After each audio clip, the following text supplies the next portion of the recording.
In order to solve a truss problem by using finite element analysis, one must have a basic idea of solving a bar element. Because truss is made up of the bar element, the elements in the truss will carry axial load and it leads to axial deformation. Now let us see the finite element analysis of a truss by taking up a solved numerical problems. Based on the step-by-step procedure involved in general finite element analysis of any structure, the finite element analysis of a truss can be divided into 8 steps. Step 1 being the discretization of the truss into nodes and elements. Step 2 is identifying the degrees of freedom, followed by step 3 calculating the stiffness matrix. After calculating the stiffness matrix, step 4 will be assembling the global stiffness matrix. Step 5 will be applying the boundary condition, followed by step 6 calculating the unknown displacement. After calculating the unknown displacement, the calculation of the stresses of truss member will be employed, and finally the calculating the reactions of the truss structure will be done. So based on the step-by-step procedures involved in finite element analysis of the truss, let us now take up a solved problem and solve by using this 8 steps. Consider a 3-bar truss as shown in the figure. It is given that modulus of velocity E is equal to 2 × 10 to the power of 5 Newton per millimeter square. Calculate the following nodal displacement, stress in each element, reaction at the supports. So this is the given truss with the pinned support at left hand side and roller support on the right hand side with the 3 elements, and the load 250 kN is pointing downward direction in the truss member.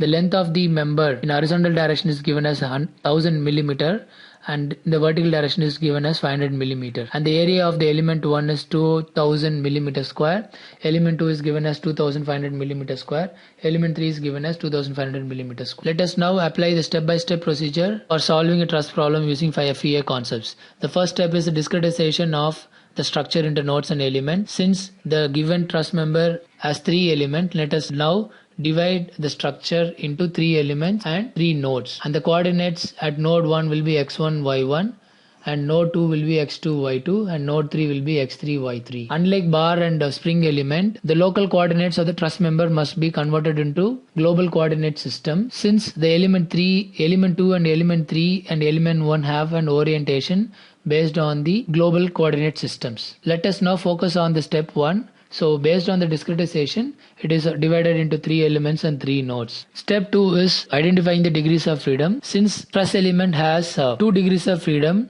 the displacement along x and y direction, and it has 3 nodes, so the nodal displacements are u1, u2, u3, u4, u5, u6. u1 and u2 are the vertical and horizontal displacements at node 1.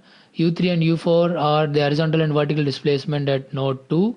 U5, U6 are the horizontal and the vertical displacement at node 3. Let us assume the stress acting at element 1, 2 and 3 are sigma 1 and sigma 2 and sigma 3, and the reaction forces acting at node 1, 2 and 3 are R1, R2, R3, R4, R5, R6. Since the displacement has both vertical and horizontal direction, the reaction forces will also be in a vertical and horizontal direction. So after identifying the degrees of freedom, to calculate the stiffness matrix, we need to have the coordinates system. The coordinates at node 1 is x1, y1 which is 0, 0, and based on the vertical and horizontal distances of the truss element, node 2 or the coordinates at node 2 is taken as x2 y2 which is nothing but 1000, 0. Similarly for node 3 is x3 y3 which is taken as 500, 500. These coordinate systems are taken in order to calculate the values of the direction cosines by using the values of the angle. We can also use these coordinates directly to calculate the values of the stiffness matrix for the element 1, 2 and 3. Since the stiffness matrix for the truss element involves A, E by L into the direction cosines, to calculate the values of the stiffness matrix, the values of the direction cosines L and M must be calculated. To calculate the values of L and M, the length of the member must be calculated by using the coordinates as shown in the slide. So length of the element 1 is given as square root of x2 minus x1 the whole square plus y2 minus y1 the whole square. By using the coordinates x1, y1, y1, y2, the value of the length of the member will be calculated. By calculating the value of the length of the element 1, the direction cosines L1 and M1 can be calculated by using equation L1 is equal to x2 minus x1 by length of the member. M1, direction cosines M1 will be equal to y2 minus y1 by LE, the length of the member element 1. By substituting the value of x2, x1, y2, y1 and the value of the length of the element, the direction coefficients L1 and M1 is calculated as 1 and 0. Similarly for the element 2, To calculate the stiffness matrix for the element 2, the direction cosines for the element 2 will also be calculated by using the formula similar to the element 1. After calculating the length of the element 2, the direction cosines of the element 2 L2 and M2 can be calculated similar to element 1. Similarly, for the element 3, after calculating the length of the element 3, by substituting the value, we can get the values of the direction cosines L3 and M3. Now, after calculating the direction cosines L1, M1 for element 1, L2, M2 for element 2, L3, M3 for element 3, we can formulate the stiffness matrix for element 1, element 2, element 3. By substituting the value of the direction cosines for element 1 as L1 and M1, we can frame the stiffness matrix for the element 1. Similarly, the stiffness matrix for the element 2 by substituting the value of area, modulus of velocity E2 and length of the member. Finally, the stiffness matrix for the element 3 by substituting the value of A, E and L for element 3 and a corresponding direction cosines for element 3. It must also be observed that whenever we calculate the stiffness matrix for the element 1 has node 1 and node 3. So the location of the nodes in horizontal to the column and vertical to the column can be written in order to substitute the values of the stiffness matrix for the particular element. Similarly, for the element 3 which connects node 1 and 3. After calculating the stiffness matrix for element 1, 2 and 3, since we have calculated the direction cosines for the truss member, after calculating the stiffness matrix for element 1, element 2 and element 3, the next step is assembling the global stiffness matrix.